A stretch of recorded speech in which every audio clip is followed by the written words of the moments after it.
tight. Anna, what you working on?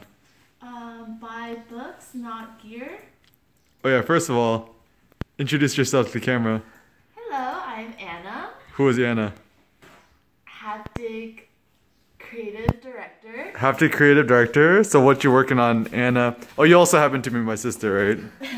That too. So what you We're working working on? on this sticker right now to accompany the film notes. Uh-huh. So we want to emphasize the importance of buying books, not gear. So zoom up, make your design full screen, see what it looks like. So Anna, why do you think it's important to buy books, not gear? Because people think that just buying gear, better gear will make them better photographers, but it's the knowledge of how to use your gear rather than the actual object itself. So that's the big takeaway, to increase your knowledge, not your physical goods. That's good. So Cindy, can you give us a tour of Film Notes? A film notes. Ooh, yeah. Whoa. A little behind the scenes action. Pardon the mess. Why don't you grab a copy, huh?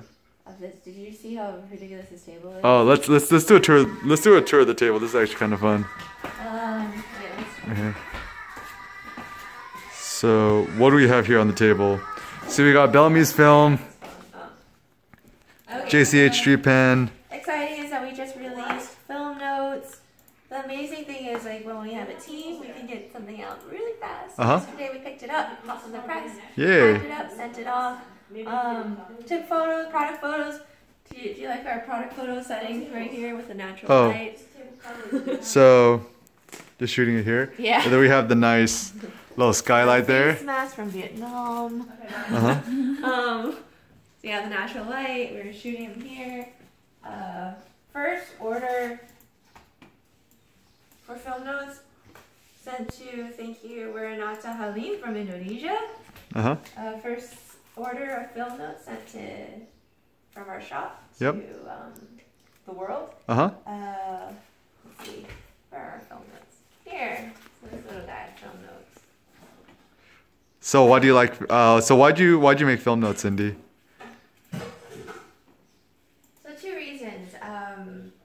Film photography has been probably one of the highlights of, like, just learning about photography and also using photography as meditation and appreciation of everyday life. So this is my Hasselblad. Ooh, so show us your Hasselblad. My Hasselblad. So I did a short project on it when we were living in Marseille one summer. And it was honestly, it was a beautiful gift from Eric to me. I'm someone who loves to learn new things, but often feels kind of a mental or intellectual resistance to learning something new. I'm like, oh, I need to have like the perfect setup or the perfect concept or whatever. But then Eric just kind of gave his camera and told me to play and not think too much about it. So that's what I did. We did a small photo book about it. But even that time, there were so many things that, for me, film photography felt so kind of like this black box, where like it was this like black box I could not understand or conceptualize how to understand the technical settings, like the technical aspects of film photography, let alone actually just taking the photograph and understanding what I wanted to do. So that's why we made film notes, is because we wanted to distill and share our experiences and and kind of like a quick start guide to doing film photography, and not make it like this kind of scary black box thing of like not being able to understand it. So it's all the film knowledge that Eric's attained over the past 6 years. So can you do a quick flip through? Yeah, I'm gonna just that. Let's see, let's get a good info. So here's film notes, pocket size, similar setup as street notes and photojournal in terms of size and dimension and weight. We wanted it to be red because we wanted to just be like a kind of a fun pocket-sized little reminder for you to, as you take it on all your photographic journals. Kind of starting off with like your mission statement. It's really important to not just get kind of sucked into the technical things, but think about why you're doing you're shooting photography, let alone like why you're doing film photography. There's table of contents. How we designed it was that we wanted to target the big core aspects of film photography, starting with exposure, going on focusing, making and pushing film. And the most important thing is, okay, so you can learn a concept, you can read about it, but how do you apply it?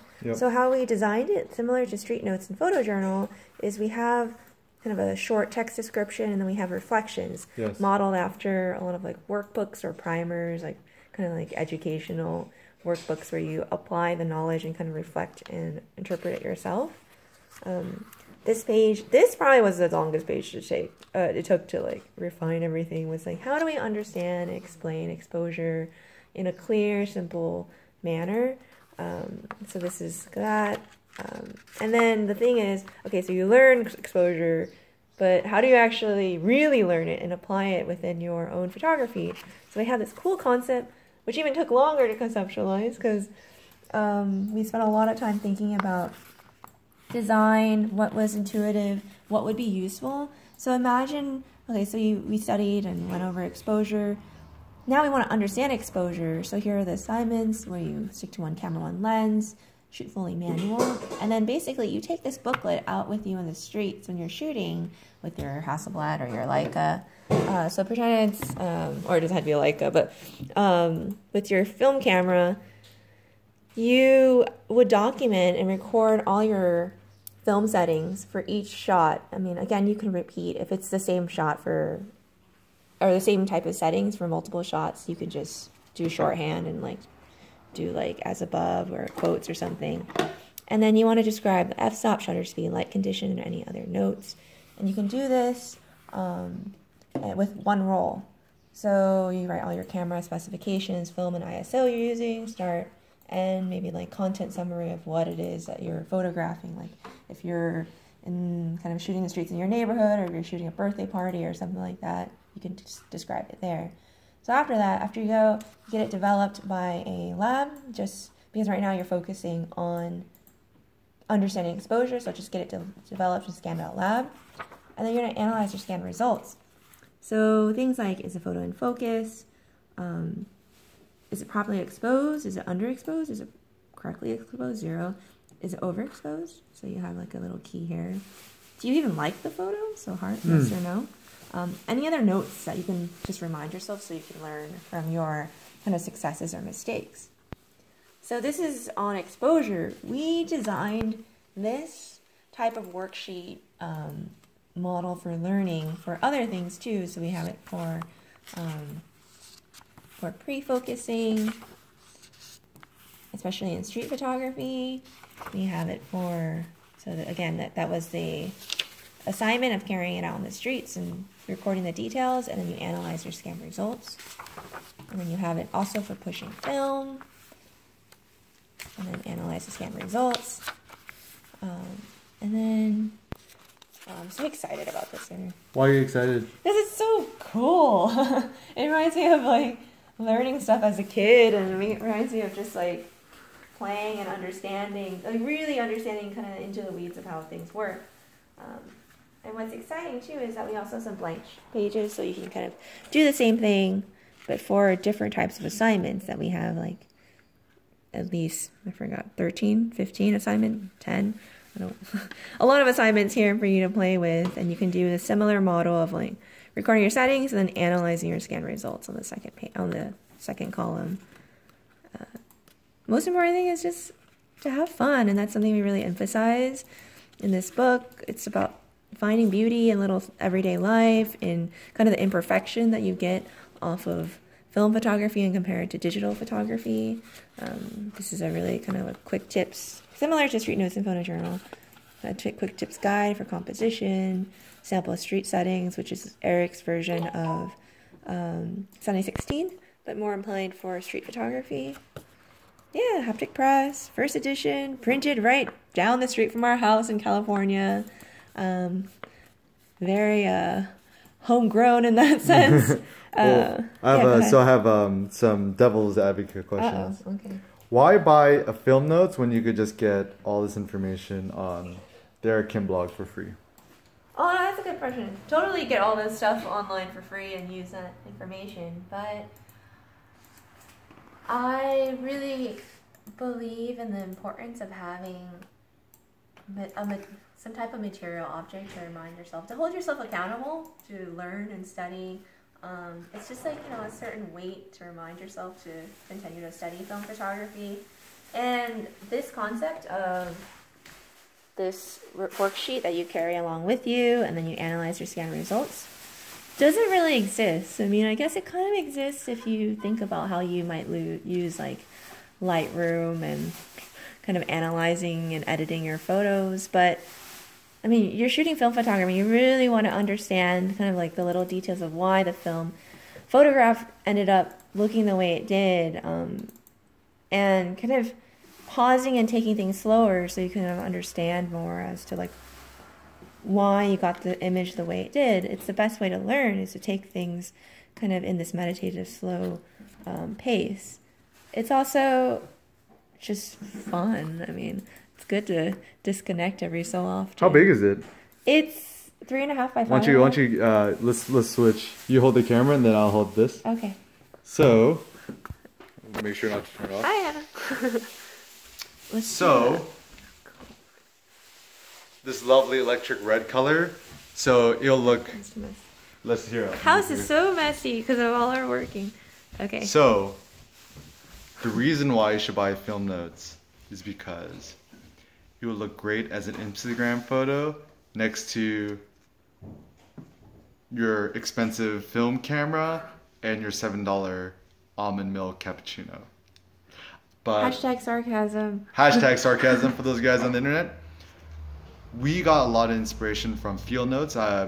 If the guys from Field Notes, you guys are watching this, you guys inspired me so much because I think the size is perfect, because you could take film notes and fit it in dun, dun,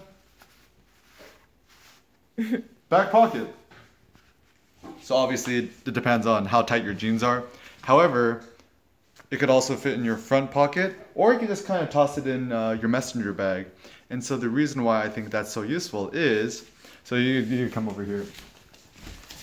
So this is actually a prototype of a camera bag we're working on. It might be called the Air Kim bag or the haptic bag, who knows. But anyway, so let's say Cindy bag. Or it should be called the Cindy bag. That's a good idea. So let's say you want to go out and shoot. So you got film notes. You can just toss it in here. You could put it in the front little container here. You can see my bag. I have Ricoh GR, wallet, an original, or not original, an iPod Nano that Cindy's sister gave, some earbuds. And so let's say you're just out shooting street photography and you just want some inspiration. You could just bust out the film notes. And my suggestion in terms of how you could use it is, let's say if you take public transportation, you could just kind of flip through it randomly, see anything that you find interesting, and use that opportunity on your commute not to check Instagram, but to just write these things. So I am super excited for film notes because I do believe having a physical object is just going to inspire you more. Picking up like these little film cases, I recommend for color film, Kodak Portra 400, black and white, either Tri-X is good. And yeah, so long story short, buy film notes. It's on the Air Kim blog. Thank you so much for Cindy, who did all the designing on InDesign. And anything else you want to mention? No, that's it. That's okay. All right. Buy books, not gear. Buy books, hashtag buy books, not gear. All right, see ya. See you.